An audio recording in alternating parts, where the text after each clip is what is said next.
வணக்கம் and welcome to அபூஸ் kitchen channel. இன்னைக்கு நம்ம பார்க்க போகிறது என்னன்னா சேனக்கிழங்கு கோலா. சேனக்கிழங்குனா உங்களுக்கு எல்லாருக்கும் தெரியும், பெருசாக பெரிய கிழங்கா இருக்கும் இல்லையா, அரிக்கும்னு சொல்லுவாங்க. அதுதான் சேனக்கிழங்கு. சில பேர் அதை காராக்கருணுன்னு சொல்லுவாங்க. அதில் தான் இன்றைக்கி நம்ம என்ன பண்ண போகிறோன்னா ஒரு கோலா உருண்டை பண்ண போகிறோம். அதுக்கு தேவையான பொருட்களை பார்ப்போம். சேனக்கிழங்கு துருவி வச்சுருக்கிறேன். இந்த பாருங்க, இப்படி நம்ம தேங்காய் இந்த துருவும் இல்லையா, அதில் வச்சு துருவி இருக்கிறேன். சேனக்கிழங்கு 1/4 கிலோ எடுத்திருக்கேன்.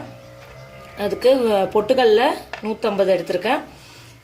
தேங்காய் அரை மூடி, இஞ்சி கொஞ்சம், பூண்டு ஒரு 4 பல், சோம்பு கொஞ்சம், பச்சை மிளகாய் கொஞ்சம் காரம் போட்டுக்கிட்டா போதும். அதனால் பச்சை மிளகாய், சின்ன வெங்காயம் ஒரு 4-5, கொஞ்சம் கருவேப்பிலை.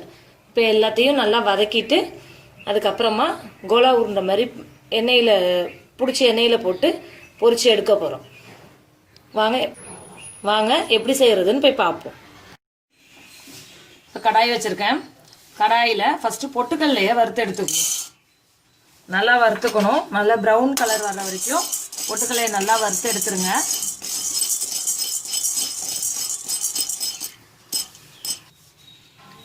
இப்போ பொட்டுக்கல்லை நல்லா வறுத்தாச்சு. அந்த லைட் ப்ரௌன் கலர் வந்துச்சு, ரொம்ப வறுக்க தேவையில்லை. இப்போ இதை என்ன பண்ணுவோம், இன்னொரு பிளேட்டில் எல்லாத்தையும் ட்ரான்ஸ்ஃபர் பண்ணிடுவோம்.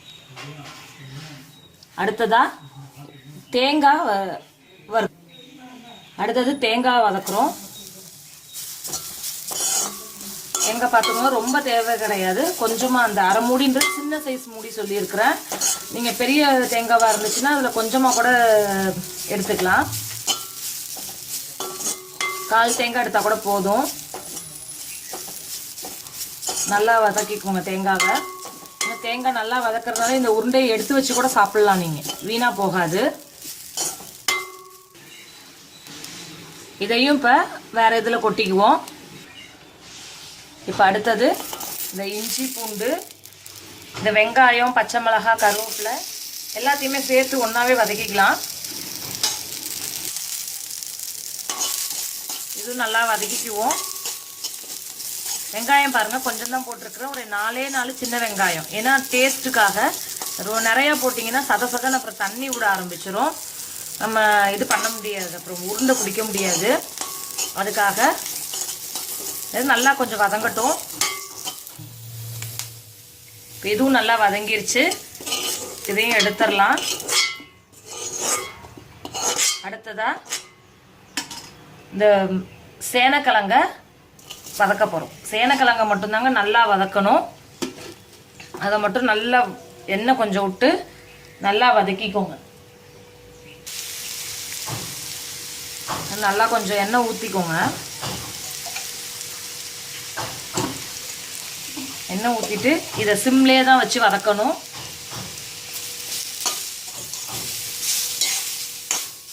ஆனால் நல்லா வதங்கணும், அப்போ தான் அந்த அரிப்பு இருக்காது. இந்த கிழங்கு எதுக்கு இப்போ நான் கோலா உருண்டை செய்கிறேன் அப்படின்னா, நிறைய பேர் இந்த கிழங்குனாலே அரிக்கும் அப்படின்னு சாப்பிட மாட்டாங்க. ஆனால் இந்த கோலா உருண்டை செஞ்சு சாப்பிட்றப்ப பார்த்தீங்கன்னா அவ்வளோ ஒரு சூப்பராக இருக்கும். இந்த கோலா உருண்டை அரிக்காது, நாக்கெல்லாம் அரிக்காது, நல்லாயிருக்கும்.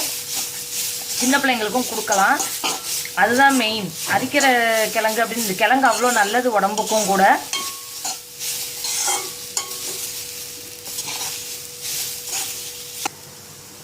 பாருங்கள், இது நல்லா ஈரம் இல்லாமல் நல்லா இது பண்ணி வராத வரைக்கும் நல்லா வதக்கணும். அந்த ஈரம்லாம் போகிற வரைக்கும் வதக்கணும். நல்லா வதக்கினதுக்கப்புறம் அப்போ தான் அந்த கரகரப்புலாம் இருக்காது. நல்லா வதக்கினதுக்கப்புறம் எல்லாத்தையும் ஆற விட்டுட்டு இது எல்லாத்தையும் சேர்த்து அரைக்கணும். பொட்டுக்கல்லையை மட்டும் தனியாக அரைச்சிக்கணும். அரைச்சிட்டு பார்ப்போம். இப்போ பாருங்கள், அது நல்லா அரைச்சி எடுத்தாச்சு. அரைச்சி எடுத்தோன்னே இந்த பொட்டுக்கல்ல மாவை தனியாக அரைச்சி வச்சுருக்கிறேன். அதை போட்டு மிக்ஸ் பண்ணணும். இப்போ ஏன்னா நம்மளுக்கு பிடிக்கிறதுக்கு நல்லா கெட்டியாக இருக்கணும். அதனால் கெட்டியாக நல்லா மிக்ஸ் பண்ணிக்கோங்க. இப்போ பாருங்கள், நல்லா பிசைஞ்சு வச்சுட்டோம். நல்லா கெட்டியாக இருக்கணும். இது இப்போ எண்ணெயை சூடு பண்ணிக்குவோம். அதுக்குள்ளார இங்கே பால்ஸ் போட்டுருவோம். பால்ஸ் பாருங்கள், இப்படி கொஞ்சமாக மாவு எடுத்து இப்படி ஒரு கையில் இப்படி வச்சு இப்படி இது பண்ணிவிட்டு இப்படி வச்சுக்கோங்க. லைட்டாக தண்ணி, நம்ம கையில் இருக்கிற தண்ணியே போதும் அதுக்கு. அது மாதிரி ஒன்று ஒன்றா அப்படி ரவுண்ட் பண்ணிக்கோங்க. இப்போ இப்போ ஷேப் அழகாக இருக்கும். ஆனால் பால்ஸ் குட்டியாக தான் இருக்கணும், ஏன்னா அது வேகணும் இல்லையா, அதனால எல்லாத்தையும் இந்த மாதிரி எல்லாத்தையும் பால்ஸ் பண்ணி வச்சுக்குவோம். பாருங்கள், நம்ம எல்லா பால்ஸ் எல்லாம் செஞ்சாச்சு. இப்போ நம்ம எண்ணெய் ரெடியாக இருக்குது, அந்த எண்ணெயில் போட்டுருவோம். எண்ணெய் சிம்மில் தான் வச்சுருக்கேன். இப்போ ஒன்று ஒன்றா இந்த பால்ஸை எண்ணெய்க்குள்ளார போடுங்க.